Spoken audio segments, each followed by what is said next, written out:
Meus amados, eu convido a todos para a leitura em Mateus, capítulo 24.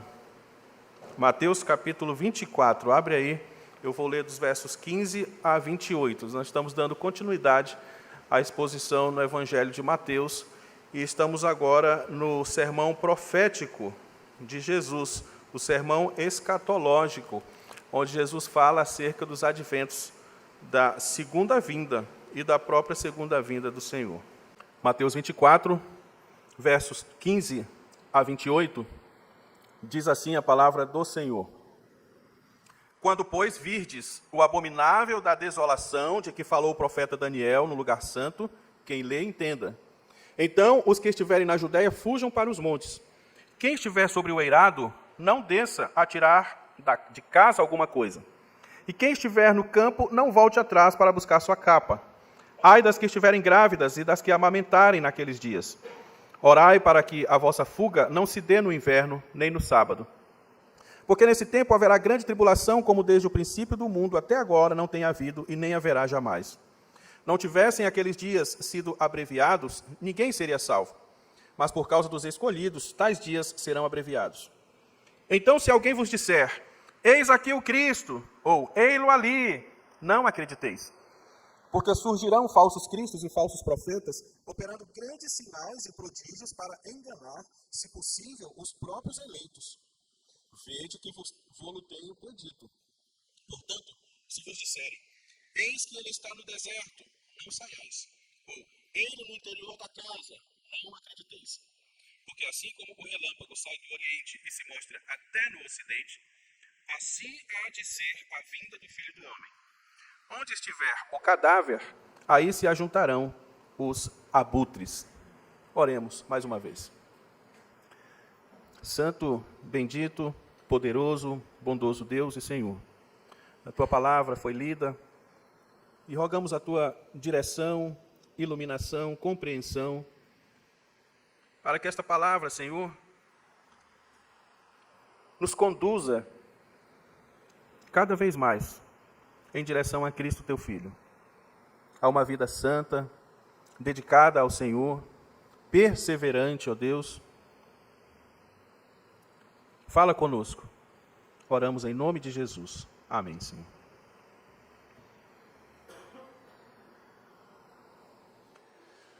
Houve um tempo que se falava bastante acerca da segunda vinda, acerca da vinda de Cristo, do último dia. Eram cânticos, filmes, livros, revistas, estudos de escola dominical, músicas, as músicas cantadas nas igrejas. Falava-se muito em segunda vinda de Cristo. Com o tempo foi se esfriando um pouco e foram surgindo interesses em outros temas, em outros assuntos. E deixou-se um pouco de falar acerca desse tema que é tão urgente e tão importante. Nós estamos dando continuidade ao sermão profético de Jesus. Mateus 24 é considerado o sermão profético, o sermão escatológico, onde Jesus fala acerca dos adventos da segunda vinda. Nós falamos dos versos primeiros na nossa mensagem anterior. Nós falamos dos versos de 1 a 14, agora estamos falando dos 15 a 28. Estamos dando continuidade. E nós vimos que o que suscitou essas palavras de Jesus foi a pergunta dos discípulos. Eles estavam visitando o templo de Jerusalém, aquele templo belíssimo, suntuoso, feito em mármore, ouro, e uma das grandes maravilhas do mundo daquela época, visitado por pessoas do mundo inteiro, porque ele foi ampliado por Herodes, por isso que passou a ser chamado Templo de Herodes, considerado, então, o terceiro templo.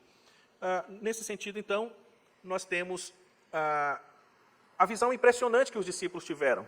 E eles falaram para Jesus, saindo do templo, mestre, vede que construções, que pedras, certamente pedras de mármores, outros tipos de pedras. E Jesus disse, tudo isso daqui vai ser derribado, não vai restar pedra sobre pedra que não seja derribado. Os discípulos se incomodaram com aquilo, com certeza. Eu até dei o exemplo, se você acabou de construir uma casa dos seus sonhos, a sua mansão, toda linda, maravilhosa, e você leva um amigo e mostra, e você espera que ele fique também empolgado, e ele fala, isso daqui vai ser destruído em pouco tempo. Você ficaria muito incomodado, né? Como assim? E aí, então, depois, em particular, os discípulos procuram Jesus e falam, mestre, fala-nos, quando acontecerão estas coisas? Que sinais haverá? E aí eles perguntam, que sinais haverá da tua vinda e do fim dos tempos? Então, os discípulos fazem 3 perguntas a Jesus. Primeiro, quando que se daria então essa destruição do templo, já que Jesus falou que seria destruído? Quais seriam os sinais da vinda do Senhor? E quais serão então os sinais do fim dos tempos, do fim das eras? Veja que o texto ali não fala sobre fim do mundo, tá? Fim das eras.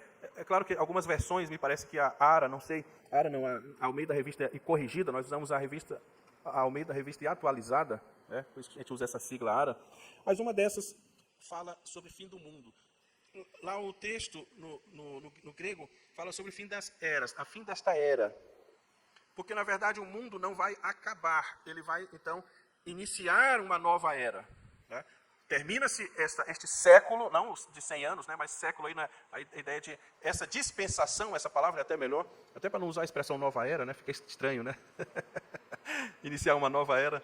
A palavra melhor seria uma nova dispensação. Então, veja, Jesus fala desses acontecimentos. E o primeiro, o que estava mais próximo dos discípulos, era a destruição do templo, o que Jesus acabara de dizer. Que, de fato, aconteceu 40 anos depois que Jesus profetizou a destruição desse templo. 40 anos depois do que Jesus disse, significa, então, que aconteceu no ano 70 depois de Cristo, quando, então, o imperador romano Tito conduziu, então, determinou a invasão de Jerusalém. Vocês sabem que os judeus, vez por outra, se rebelavam contra o poderio dos romanos, e aí, num determinado momento, foi a gota d'água que eles, então, invadiram Jerusalém e destruíram tanto a cidade quanto o templo e mataram muita gente, muita gente. Então, a destruição do templo aconteceu ali já em 70. Mas Jesus não fala só da destruição do templo que aconteceu em 70, ele fala também dos adventos que viriam depois, como aquilo que aconteceria durante todo o período que compreende entre a primeira vinda e a segunda vinda, que são as guerras, os rumores de guerras, as epidemias, a fome. Perceba que o resultado de guerras é a fome. O resultado de epidemias é a fome. A gente viu aí numa escala, a primeira vez, pelo menos, na história humana, uma epidemia que foi considerada a pandemia, que saiu dos limites de um país, de uma região. E a gente viu aí, mesmo que ainda, eu digo que ainda um pouco reduzida de coisas que podem ainda acontecer. Porque vivemos num mundo caído. Catástrofes naturais, como terremotos. Então Jesus fala acerca dessas coisas que acontecem desde a queda. Desde que o homem pecou contra Deus, essas desordens na natureza passaram a acontecer. As guerras passaram a acontecer. As doenças entraram no mundo. Acontece que, ao que parece, mais próximo da vinda de Cristo, essas coisas vão se intensificar. Então, Jesus fala acerca disso. E ele vai falar especificamente acerca da sua vinda. Isso ficará para a próxima mensagem, na continuação do texto. Aqui, Jesus Cristo ele dá mais um pouco de ênfase acerca desta desolação, acerca destas conturbações e perseguições que o crente sofre. Tá? E eu queria, então, falar um pouco acerca disso. O que fazer quando a perseguição vier? O que fazer quando a perseguição vier? Veja, aqui Jesus ainda não vai falar acerca da vinda em si, mas de coisas que ainda estão antecedendo a vinda do Senhor. Uma delas são as perseguições. O que fazer quando a perseguição vier? Em primeiro lugar, fuja, se for capaz. Corra, se puder. Olha o que Jesus diz no verso 16. Então, os que estiverem na Judéia, fujam para os montes. Os que estiverem na Judéia, fujam para os montes. Martin Lloyd Jones disse algo que me ajudou bastante e me ajudou a compreender um pouco acerca dessa questão de fugir. Porque geralmente a gente pensa que quando vem uma perseguição, a gente tem que permanecer ali e sofrer aquela perseguição. Lloyd Jones disse assim, às vezes se requer mais coragem para fugir do que para ficar e tornar-se um mártir. Um mártir. O que é um mártir? Aquele que morre por uma causa. E é claro que os cristãos do primeiro século foram mártires. Mas em que sentido Lloyd Jones está dizendo aqui, em que sentido também Jesus está dizendo, os que estiverem na Judéia fujam para os montes. Às vezes o fato de fugir não quer dizer que você está negando a Cristo. Você estaria negando a Cristo? Sim, se você foi pego, se você foi preso e se você for levado a negar a Cristo, como os romanos faziam com os cristãos no primeiro século. Às vezes levavam os cristãos num tribunal e diziam assim, olha, você é um traidor da pátria porque você não presta culto ou reverência a César. Então, você tem que dizer César é Senhor, César é Deus. E o cristão não dizia isso, porque se ele dissesse, o cristão só tem um Senhor, que é Cristo. Alguns, a maioria, muitos, realmente diziam César é Senhor. E eles eram levados, então, após isso, a blasfemar contra o nome de Cristo. Eles tinham que dizer impropérios contra o nome de Cristo. Então, era exigido daquelas pessoas que negassem formalmente, perante um tribunal, negassem formalmente a sua fé em Jesus. E essas pessoas que eram crentes de verdade, convertidos, escolhidos por Deus, não faziam isso. Por isso, muitas vezes eram mortos, ou eram presos, ou lançados em prisões, ou eram tomados os seus bens, enfim. Mas, se você tem condições de fugir de uma perseguição, é legítimo que o faça. Tá? Davi mesmo, quando ficou sabendo da investida de Saul, Davi estava na cidade chamada Keila, uma cidade chamada Keila. E Davi, certamente pelos seus informantes, pelo seu sistema de espionagem, alguma coisa assim, Davi já era alguém que era iniciado na guerra, e ele já usava alguns artifícios de guerra, e ele já tinha pessoas que o informavam. Ele ficou sabendo que Saul estava a caminho daquela cidade chamada Keila. E Davi orou a Deus. E Davi falou assim para o Senhor, Senhor, se Saul vier a essa cidade, era uma cidade murada, claro, aquelas cidades antigas eram fortificadas, e Davi orou a Deus dizendo, Senhor, se Saul vier até essa cidade, os homens da cidade vão me entregar para ele? Deus falou, sim, se eles vierem e você estiver aí, eles vão entregar. Então, Davi fugiu. Por que ele tem que ficar ali? Ele fugiu e Saul não conseguiu persegui-lo. Paulo, quando ficou sabendo da investida dos judeus, que fizeram um voto que não comeriam enquanto não matassem Paulo, ele estava numa cidade e fugiu.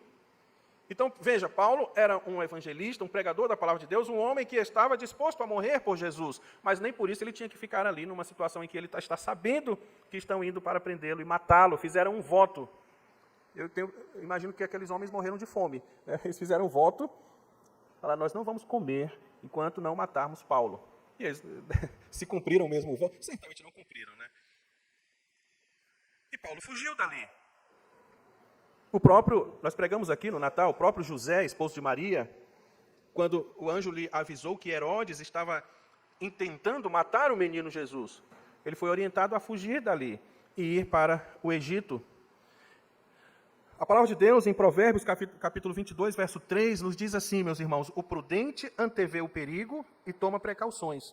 O ingênuo avança às cegas e sofre as consequências. Então, as perseguições, elas virão naturalmente. Não precisa você ir atrás delas. Tá? Não precisa você criar a perseguição.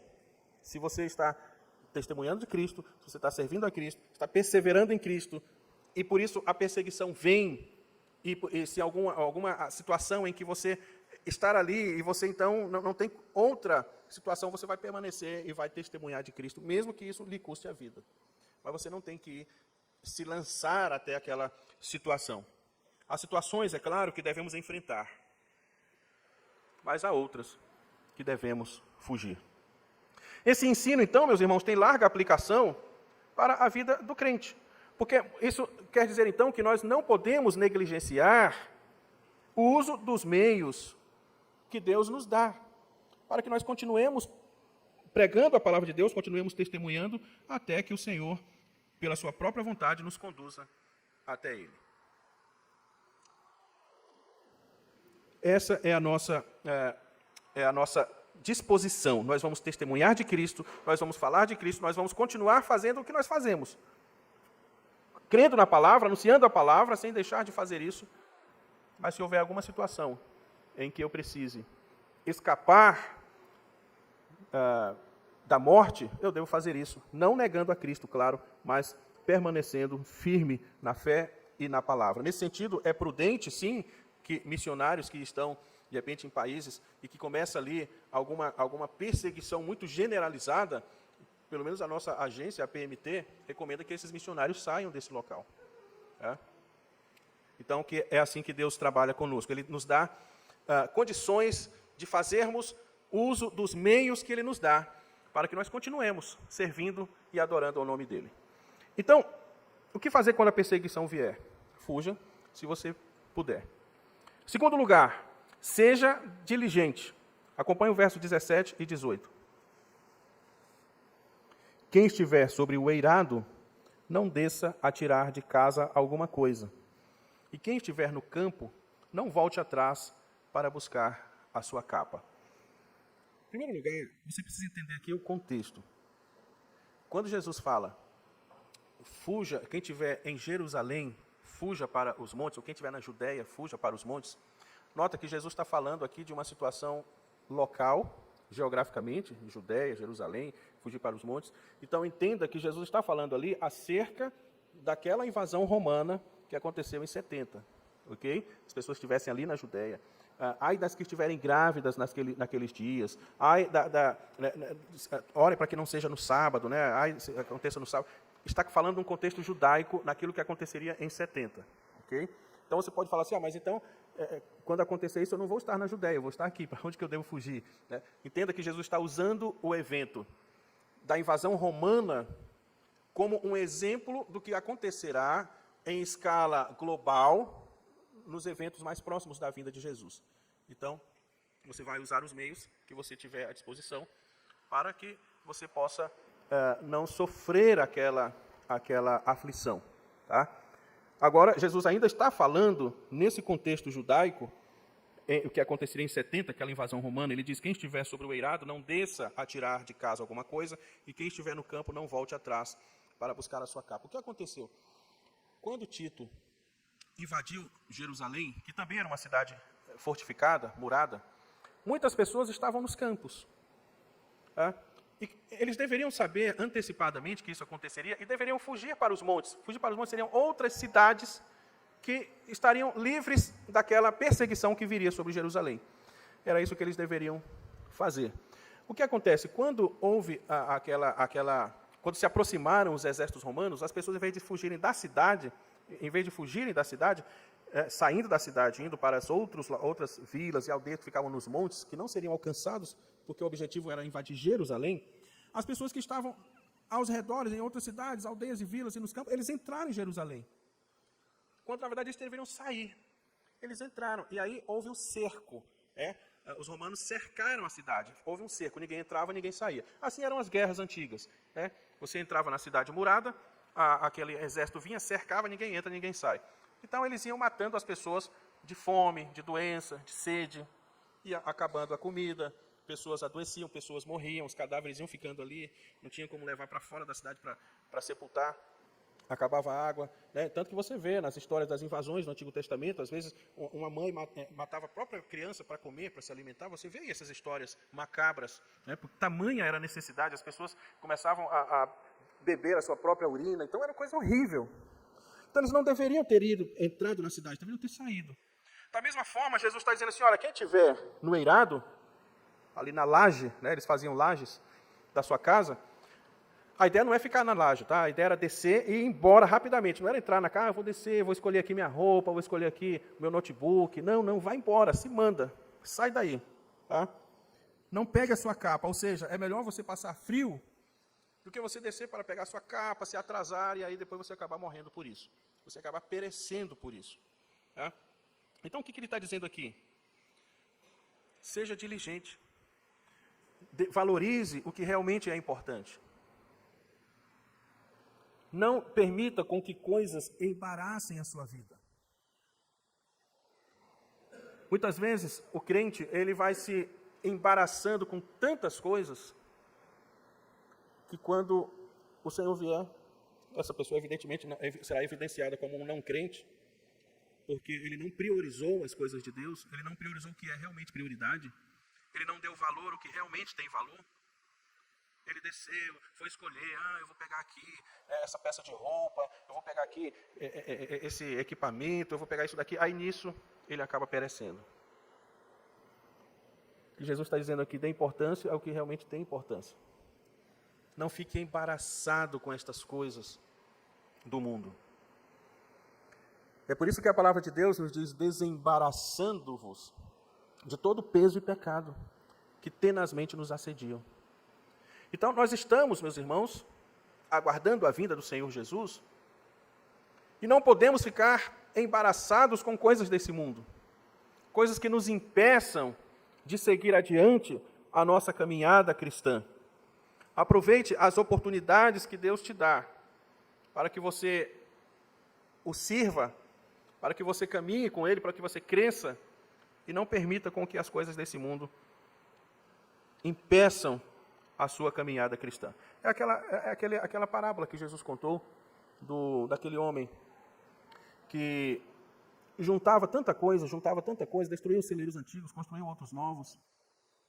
E Deus disse: louco, essa noite pedirão a tua alma. O que tens preparado para quem será? O que tens preparado para quem será? Então, meus irmãos, como se preparar? Como agir diante de perseguições? Fuja, se você puder. Seja diligente, não fique embaraçado com coisas que podem comprometer a sua fé, a sua caminhada cristã. Em terceiro lugar, peça a Deus que dê situação mais favorável. Verso 19. Ai das que estiverem grávidas e das que amamentarem naqueles dias. Orai para que a vossa fuga não se dê no inverno, nem no sábado. Jesus aqui ainda está falando do contexto de 70, da invasão de Jerusalém, destruição da cidade, do templo e da morte de tantas pessoas que ficaram na cidade. Peça a Deus que dê situação mais favorável. Ai das que estiverem grávidas e das que amamentarem. É evidente que as que estivessem grávidas não conseguiriam fugir mais para as montanhas. As que estiverem amamentando não teriam mais condições. Nem mesmo no inverno, por causa do frio, e no sábado, porque no contexto judaico aqui, eles tinham um limite de quilometragem para a caminhada no sábado. Era muito limitado, não podia se fazer uma jornada, não podia caminhar muito no sábado. Então Jesus está falando que ai daqueles que estiverem em situações mais restritas, mais limitadas, uma mobilidade mais limitada, porque vai ser muito mais difícil. Então Jesus Cristo fala: orai para que a sua fuga não se dê no inverno nem no sábado. Então o que Jesus está falando é que nas perseguições nós devemos orar a Deus pedindo condição mais favorável, o que também é legítimo. Às vezes a gente é tomado assim de um sentimento do tipo: vamos orar por perseguição. Eu já ouvi isso muitas vezes. Talvez alguns de vocês já até disseram isso. Vamos orar por perseguição, a igreja está dormindo, né? Desperta a igreja, no tempo das perseguições a igreja crescia e não sei o quê. É claro que sim. Mas onde que a Bíblia manda a gente orar por perseguição? Elas virão intensamente, não precisa você orar, isso virá. Agora, o que a Bíblia nos ensina? A orar para que a gente tenha vida tranquila e mansa. Não é lá em 1 Timóteo 2, que devemos orar aqueles que estão investidos de autoridade, para que vivamos vida tranquila e mansa, com toda piedade e respeito. Então eu tenho que orar para que no nosso país a gente tenha paz. Para que Deus conduza a nossa nação com misericórdia. Pode ser que a nossa nação esteja sofrendo algum juízo de Deus, porque é uma nação pecadora. É uma nação pecadora, blasfema. E muitas vezes Deus manda o juízo para arrependimento das pessoas. Muitas vezes Deus manda o juízo não sobre a igreja, entenda, a igreja não sofre juízo. O juízo é para os que perecem. Mas quando uma nação está sofrendo juízo, a igreja está ali também. E de alguma maneira ela também sofre as consequências daquilo. Então, Deus, evidentemente, que tem meios de livrar o seu povo. Lembra da própria Sodoma e Gomorra, que estava sob juízo. E Deus, então, determinou a retirada de Ló e sua família.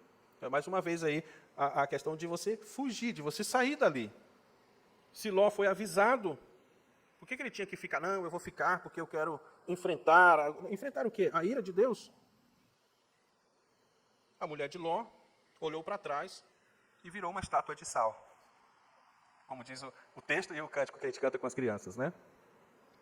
os que eram noivos das filhas de Nó, você lembra disso? Os anjos falaram, olha, avisa então os teus genros aí, as tuas filhas que estão noivas, avisa para eles saírem também. Eles não quiseram sair. Agora, por que eles não quiseram sair? Você já pensou sobre isso? Por que eles não quiseram sair? Porque eles eram dali, eles eram daquele mundo, aquela cultura era a cultura deles, eles amavam tudo aquilo. Eles amavam a impiedade. Eram pessoas que estavam tão arraigadas, tão embaraçadas com aquele mundo, que eles não quiseram sair. Então, o próprio Senhor Jesus usa Sodoma e Gomorra como um exemplo de como será na sua vinda. Por que as pessoas, quando Noé construía a arca, e ao construir a arca, anunciava evidentemente que haveria um dilúvio, por que as pessoas não acreditaram e não quiseram entrar na arca? Porque aquele era o mundo deles. Eles amavam a impiedade. E por isso, eles só se deram conta quando veio o juízo, quando veio o dilúvio. Aí já não era mais tempo. O próprio Deus fechou a arca. O próprio Deus fechou. Então, ninguém tem que ficar orando, pedindo perseguição, porque elas virão. A palavra de Deus diz, todo aquele que quer viver piedosamente será perseguido. Então, é só você viver piedosamente. Você quer ser perseguido? Então, não precisa você orar. Só viver piedosamente. Viva piedosamente que você será perseguido. É? Então, é legítimo a gente pedir que Deus nos dê situação favorável, nos livre. Em quarto e último lugar, fique atento aos sinais. Verso 23 em diante. Então, se alguém vos disser, eis aqui o Cristo, ou ei-lo ali, não acrediteis, porque surgirão falsos cristos e falsos profetas, operando grandes sinais e prodígios para enganar, se possível, os próprios eleitos. Vede que vou-lo tenho predito. Portanto, se vos disserem, eis que ele está no deserto, não saiais. Ou ei-lo no interior da casa, não acrediteis. Entenda aqui, eu preciso explicar aqui antes de passar. Se alguém dissesse, olha, ele está no deserto. Olha, se alguém dissesse, olha, Jesus voltou e ele está ali em Curitiba. Ele está lá, Jesus já voltou e está lá em Curitiba.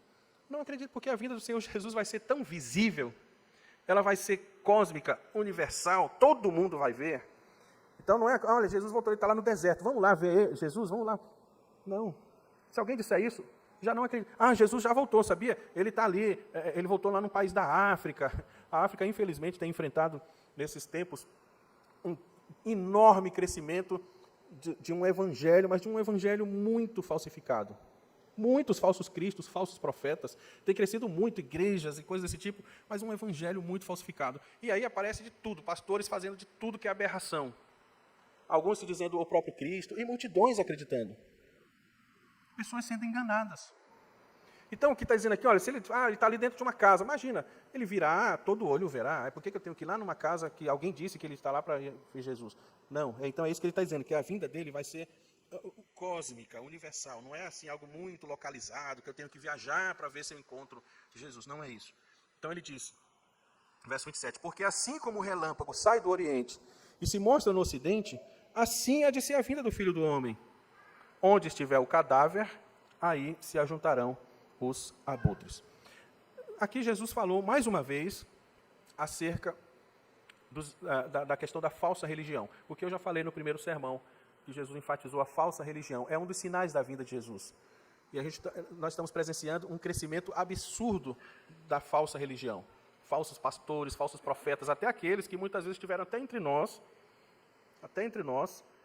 estão apostatando da fé.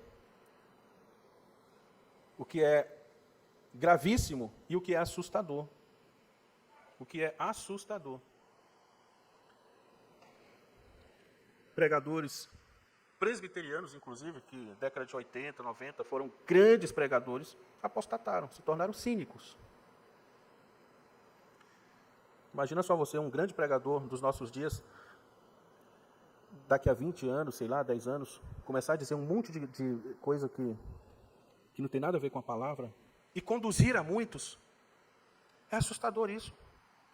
Então a gente tem que orar, pedir a Deus discernimento, ficar apegado à palavra de Deus, não se deixar enganar, de forma nenhuma. Não se deixe enganar. A vinda do Senhor Jesus será evidente a todos. Muita gente quer enxergar uma realidade que ele mesmo constrói. E por isso que eles são enganados. A realidade não é o que você quer ver, mas é o que é de fato.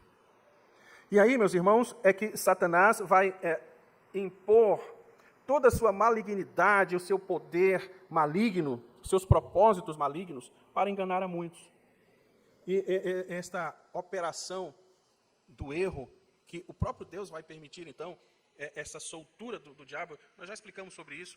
Nós cremos que o período do milênio compreende entre a primeira e a segunda vinda de Jesus. Nós já estamos vivendo o milênio. E no período do milênio, né, é que Satanás é preso. Não que ele não tenha nenhuma ação, mas lhe foram colocadas algumas limitações. Então você imagina, não é que o diabo não haja, ele age, mas ainda tem uma limitação, ainda há algo que o detém, como nós lemos na liturgia. Ainda tem algo que o detém, não é que ele está absolutamente sem nenhuma ação, mas ainda há algo que o detém, que o próprio Deus o detém, o mantém ainda sob esta limitação. Mas muito próximo da vinda, ele será solto. E aí ele vai causar uma destruição terrível e enganar a muitos. E o seu engano vai ser tão poderoso que, se possível, enganaria os eleitos. Não vai enganar os eleitos, mas, se possível, enganaria até os eleitos. Significa que os eleitos de Deus não serão enganados pelo diabo. E por que não serão? Porque eles estarão firmes na palavra. Eles serão diligentes com relação à palavra de Deus. Eu achei interessante um termo que o Francis Schaeffer usa, que ele chama de absolutos arbitrários. Francis Schaeffer escreveu um livro chamado Como Viveremos, é um filósofo cristão, teólogo, que fala acerca de filosofia, arte, e como que isso pode ser visto à luz do cristianismo. Ele fala sobre cosmovisão, como que a visão cristã acerca da filosofia, da arte, da cultura. E ele fala acerca dos chamados absolutos arbitrários. O que são absolutos arbitrários? São aquilo que um determinado grupo determina como verdade. E aí eles criam esse absoluto que arbitrariamente eles dizem que aquilo é verdade. E aí eles usam a ciência, eles usam o Estado, eles usam a arte para ditar o que é verdade e o que não é verdade. Eles é quem ditam isso.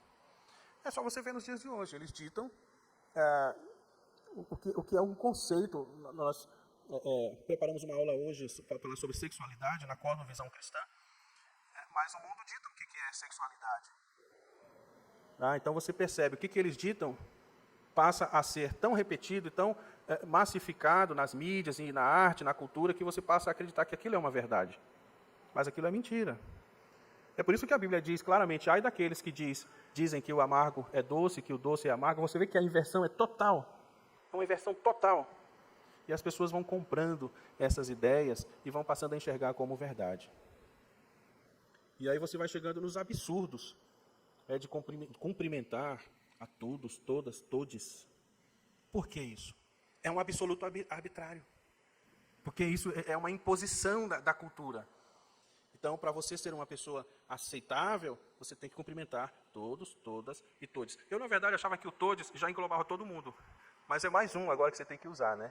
Eu achava assim, você fala, cumprimento a todos. Aí já englobou todo mundo, homem, mulher, quem é de uma outra opção aí, sabe-se lá o quê. Mas você tem que, daqui a pouco você vai criar um outro gênero ou pronome para englobar mais um outro grupo que vão se sentir excluídos. E aí a sociedade vai nestas coisas. Então, não apenas isso aí é só a superfície. E muitos já caem só a superfície. Imagina o que está nas profundezas. O diabo, não vou dizer que ele não tem limites, porque Deus mesmo impõe esse limite, mas ele vai fundo na sua malignidade. Então fica esperto, né? Fica atento aos sinais dos tempos. Jesus nos ensinou isso. Então, meus irmãos, talvez você esteja pensando, nossa, muito bom ouvir isso, é uma aula sobre como será a vinda do Senhor, mas eu não estou sendo perseguido, não tem ainda uma proibição de pregar o Evangelho, ninguém está sendo preso simplesmente por pregar o Evangelho, talvez por outras coisas, mas por pregar o Evangelho ainda não, ninguém, pode ser, mas talvez você tenha aflições pessoais, talvez você sofra alguma perseguição mais localizada, no trabalho, só por você ser um cristão, só por você fazer as coisas corretas. Todos os que querem viver piedosamente serão perseguidos. Na faculdade, Só porque você não faz o que eles fazem, não usa o que eles usam, não consome o que eles consomem, você já é rechaçado, você já é excluído. Só porque você não curte as mesmas coisas que eles curtem. E aí, muitas vezes, o jovem, ele sofre isso. Nós que já passamos desse período de uma juventude mais inicial ali, a gente esquece o quanto que a aflição que o jovem passa por ser excluído ou por ter que se abster de certas coisas, porque ele é um cristão. A forma como ele conduz o namoro, a forma como ele se porta em casa, com os amigos, com os familiares, no trabalho. Então, tudo isso são coisas que você deve lembrar. Não desça para pegar a sua capa. Priorize o que é ainda mais importante. Você pode falar, não, mas nem a capa, eu vou ficar com frio. É melhor você passar frio do que você ficar em Sodoma e a destruição vier sobre você. Talvez você tenha a sua própria aflição pessoal, que só você sabe, que você padece ou sofre. Ora a Deus, confia em Deus, persevera. Às vezes a gente fica só pensando assim, quando vier uma crise global, uma perseguição global aos cristãos. Não, mas você tem as suas perseguições, as suas dificuldades, as suas lutas diárias. Saiba priorizar, saiba abrir mão, saiba perder, muitas vezes. Às vezes a gente está tão apegado, a gente está sofrendo porque a gente está tão apegado com alguma coisa que se você simplesmente soltar, vai ser libertador. Vai ser libertador. Você perdeu. Ah, mas eu investi nisso, eu trabalhei nisso. Perdeu, é libertador. Porque você contempla uma pátria superior. Você aguarda com diligência, com confiança, com fé. Você não se deixa abater, você não se deixa levar por falsos ensinos, falsas promessas de prosperidade, disso, daquilo, outro. Confia em Deus, continua buscando, continua diligente e que o Senhor cuide de cada um de nós e nos dê firmeza, nos dê convicções para que aguardemos olhando firmemente para o autor e consumador da nossa fé. Que Deus nos abençoe.